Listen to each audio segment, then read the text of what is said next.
Here's a great quote from Henry Ford. A vision without execution is pure hallucination. Having done a good job of analysing exactly the state of the team and the business today through our situation analysis, and having decided where we want to get to with our goals and objectives, now all we have to do is decide how we're going to get there.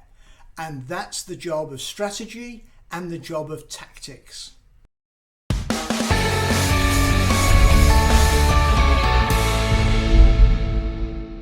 Now, all the academics disagree over the precise meaning of the word strategy. For our purposes, we talk about the broad approach that we're going to adopt, the path that we're going to go down to achieving our goals and our objectives. The reason we do this is to give ourselves choice. We can look at, should we go down this route or go down that route?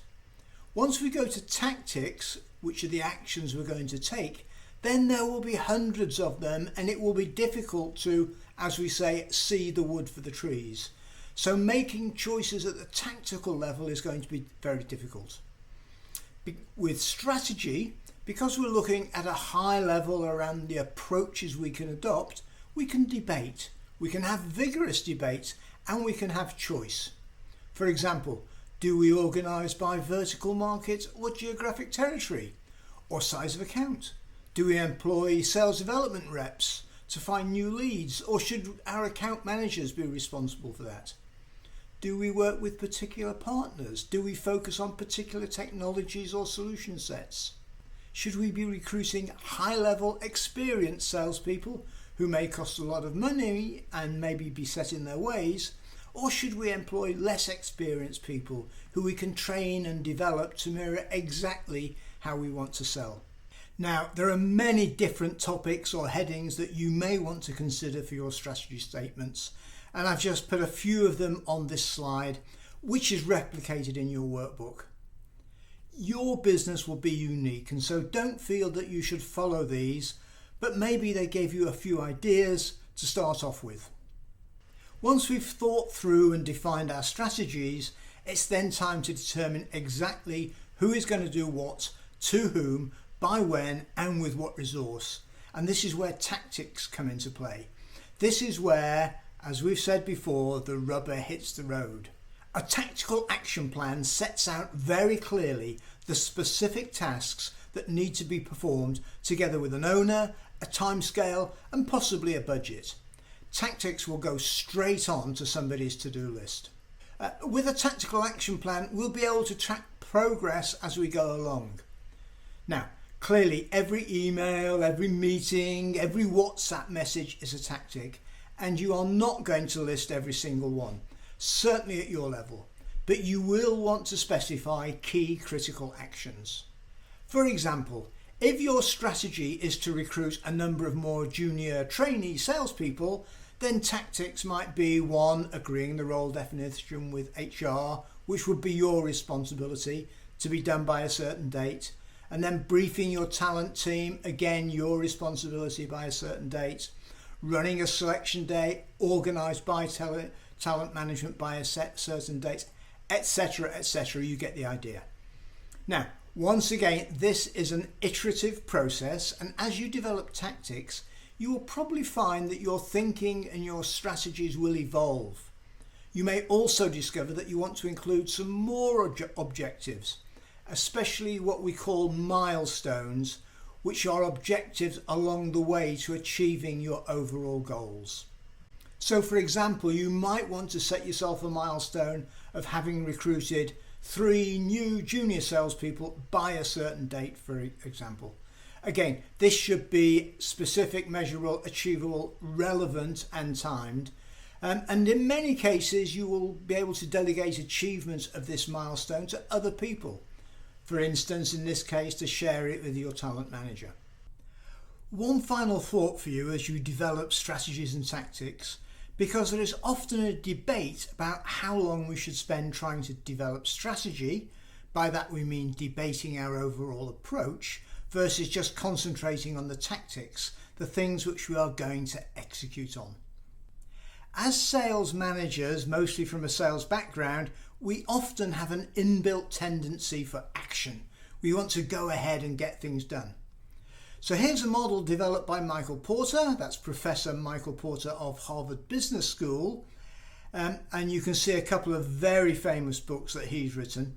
One of his insights is that as a manager, as a leader, we develop strategy and tactics.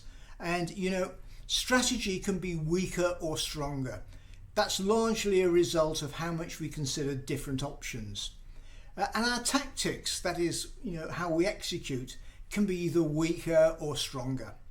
Now, clearly, it's best if we have really strong strategy, so we're going in the right direction, and we've got really strong tactics. So whatever the path is we're going down, we're running down that path really hard.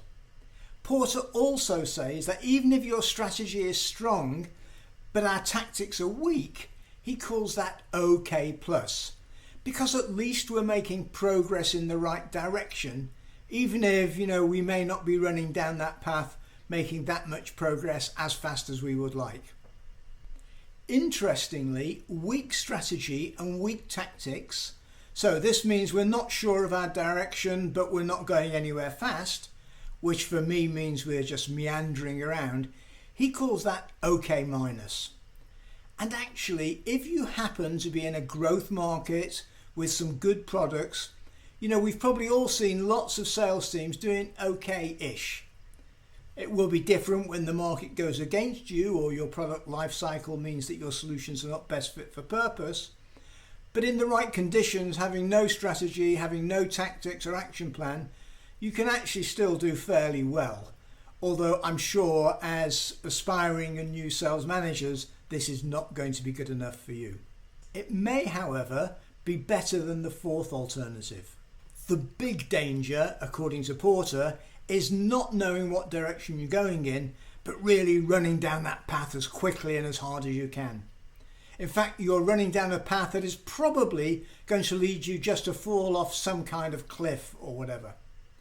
Now, some people think that weak strategy and weak tactics is a kind of slow death, whereas weak strategy but strong tactics is a quick death.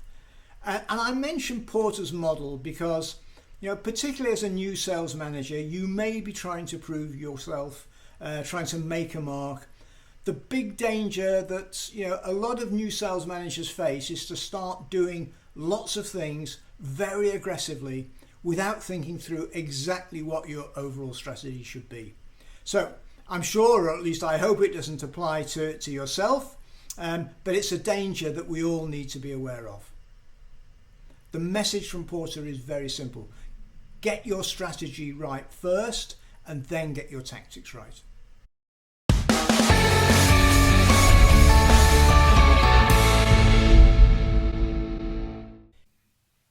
We hope that you've enjoyed this tutorial and found it useful in developing your sales management skills. It's one of a series designed to help aspiring, new or developing sales managers. Please subscribe to get access to all of the tutorials in the series and to get news of new ones added. You can also go to www.realsalesmanager.com where you'll find lots of other activities and resources as well as guides suggesting the best sequence in which to listen to or watch these tutorials.